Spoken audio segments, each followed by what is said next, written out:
You are watching Sipping Off the Cuff on TequilaAficionado.com. I'm Alex Perez.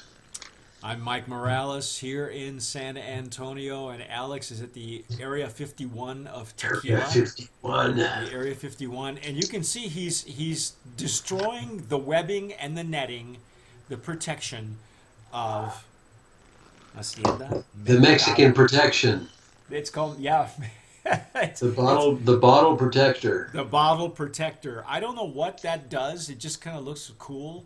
It's cheap Mexican pantyhose. Oh, okay. it's fishnet. Actually, if you break it open and you can go fishing with it. I don't know. Tonight, Alex, we've got Hacienda Mercado. We did the Blanco, and we love the Blanco. Fell all over ourselves. So this is the Reposado. This is the Deluxe Reposado. And these are imported out. The importer is Market Brothers, importer and distributor. So these guys are in Illinois. Matter of fact, Pablo Mercado is the gentleman that was nice enough to supply us with these. We've been hoarding these all year, Alex, and I want to delve into the Reposado. Look at that Repo, man. I know it's got bubbles. Yeah, we have bubbles, and it's got a safety pour, but that doesn't necessarily always give you bubbles. But the Blanco was full of bubbles. It's a real light, not even an amber. It's more like a champagne color, isn't it? Yeah. It's did they tell us even? It says 9 months. Rested in barrels for 9 months. Slightly sweet with an amber color. Full mellow taste. The amber color. I'm not sure I would call this amber, Alex. No. I think it's a lot lighter than that. Yeah, it is. Again, beautiful legs and tears on the... Alex is using his Glencairn. I've got the Riedel on my end over here. Beautiful legs. Yeah. Really pretty. It's got a really nice nose, too. It's real delicate. Oh, wow. It's sweet. Yeah, it is sweet. Really sweet. Oh, vanilla, huh? Yeah, a lot of it. Vanilla. Wow. So that's obviously from the wood. It's in wood for 9 months. Yeah. Probably a whiskey barrel. I would think so, yeah. Because it's not... It's got a beautiful nose. I love the nose on this. I do too. It's almost. Would you say, Alex, it's almost reminiscent of maybe like Fortaleza? Fortaleza is really aromatic, on the nose. Probably a lot more than this one is, but. I love Fortaleza. Oh yeah. Wow, this is really pretty, man. This is like. It's got a lot of. It's really enveloped in vanilla. And see, I'm getting like dried fruit and like dried raisin. Wow, it's very fruity and very aromatic. Yeah, you could leave this open in your, as a room freshener. You wear it as cologne or something or perfume. It's very perfumey. Wow, that is beautiful.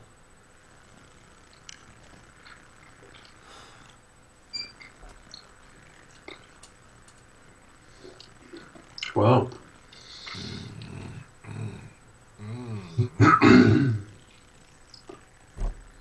Wow, it's even heavier on the intake, Alex. It's heavy on the intake, but then it's got a really short finish. Yeah, not like the Blanco. The Blanco had a much longer finish. This is still peppery, though, Alex. It's peppery and less bitter, obviously, because it's been rested in the barrels, but...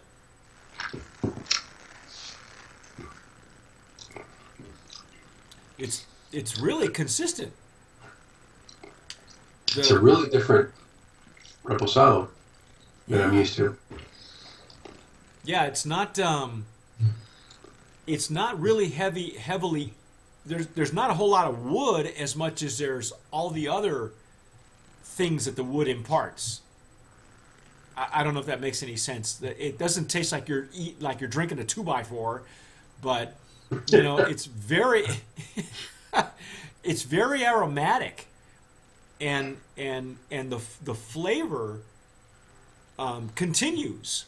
You know, you can spend some time inhaling this and just nosing it, but wow, even right in the center, Alex.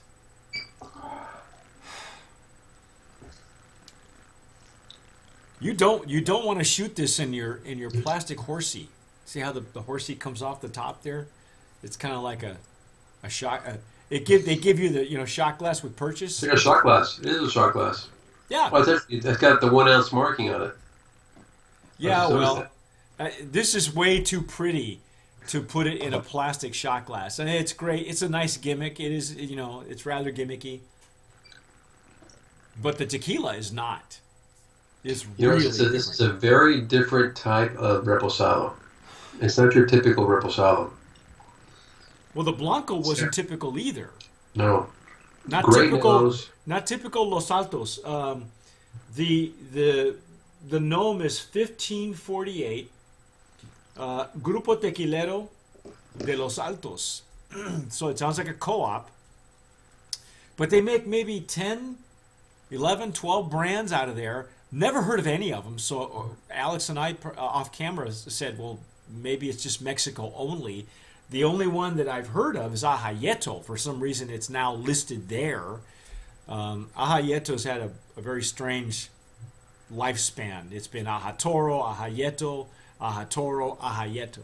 So you go figure. I don't know. Interesting.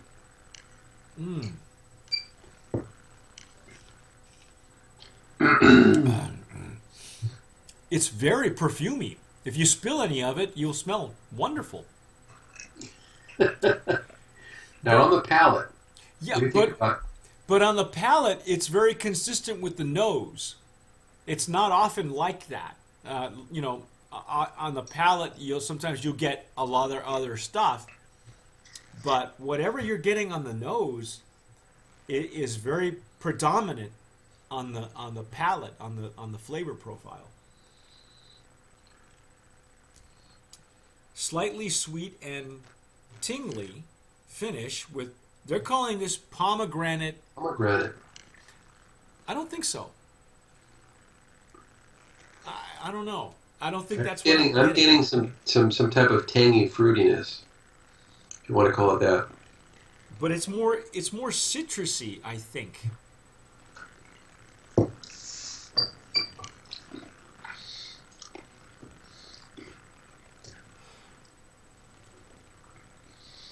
Yeah, it is citrusy, fruity. Not as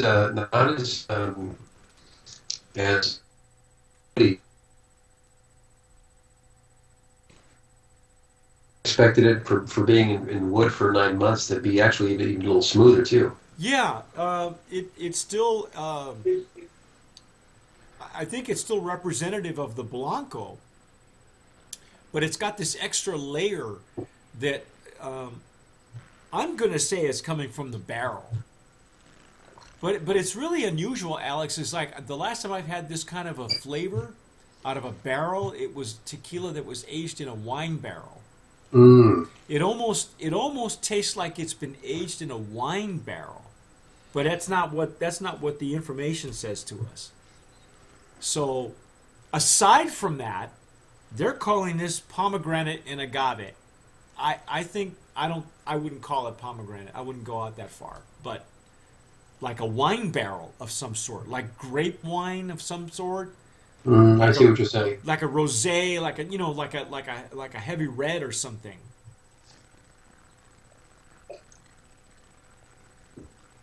Wow. It's beautiful. I mean they're saying that you could mix it. We don't have any recipes, and I'm not even sure if they have a Facebook page, to be honest with you. You know what it reminds me of? What's that? Of a bourbon aged in a wine barrel. A bourbon aged in a wine barrel. Okay. I'll buy that. Well, I mean, to me, the reason I brought it up is because it's very reminiscent.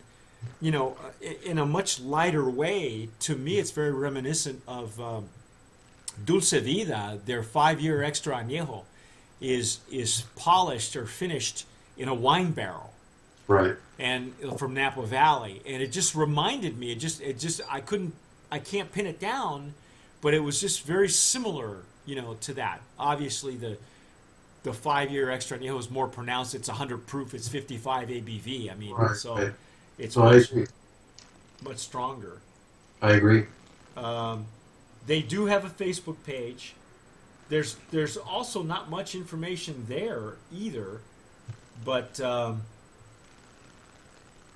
look them up. I mean, I want to call this a brand of promise, Alex. This is really, really. I think so too. Now, I wonder what the price point is on these. I don't know. I have no idea. Let me check on their website. Maybe their website gives us a store locator or something. It'd be worth looking into. Yes, I think so too. I think. Let me see here. I gotta sign into their website.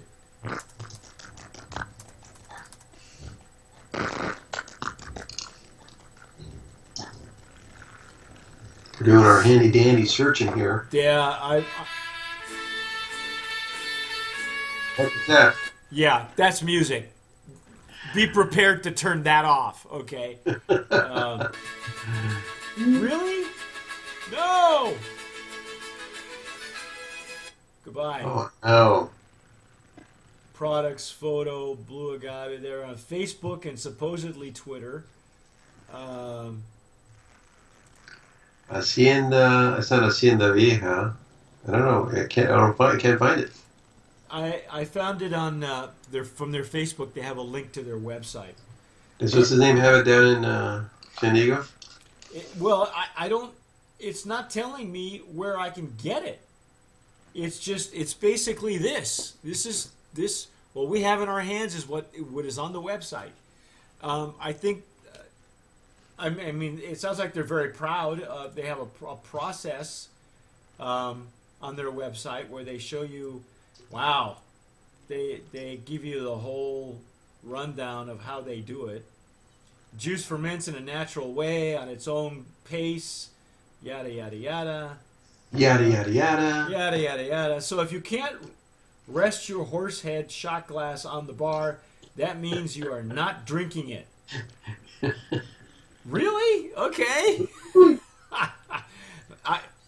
Do not rest your horse head. There's an English and Spanish version. I would imagine that the Spanish version is probably better. Well, the only thing I've got is they have a contact number, a fax number, and an email. So if you want this tequila, it is really worth looking for. I would look them up on their website. Go to their Facebook page as well. If you could find them on Twitter, that's Hacienda Mercado. I believe that's the family crest on the label. So they're very, very proud of their product. As well they should be, because it's. Alex said that the Blanco leaned more toward old school, and I tend to believe that. But the Reposado is really different, and it's not something you want to shoot. This is a Reposado you really want to spend some time with. Well, they don't have it at the what's his name store? At Z Tequila. Z Tequila. Z doesn't have Z. You don't have it. You don't have it. You don't have it. We have it. You don't have it. You need to get it. You need to get it. Hacienda Mercado. He's like an obsessive compulsive. I need to get them all. He is. If you've been, well, you and I have been. It is really a shrine to tequila, and he carries just about every tequila ever made. But every once in a while, we beat him to the punch, and Tequila Aficionado gets a tequila he's never seen before. This is really well worth getting. We don't know what the price point is on any of these. If you know, write it down. Yeah, let us know. Subscribe either on the button below or the button to Alex's right of his head or my head. I don't know where this button's going to show up. It's all brand new stuff from YouTube. But let us know if you know what the price point is, or if anybody from Hacienda Mercado can let us know Or where where you people can find it. That would be really cool. Otherwise, get in touch with them from their website. That's our take on Hacienda Mercado, another brand of promise nominee in the Reposado category. I'm Mike Morales here in San Antonio. And I'm Alex Perez in Southern California. You're watching Sipping Off the Cuff on TequilaAficionado.com. Thanks for watching. Please sign up, follow us, and as always, sip wisely.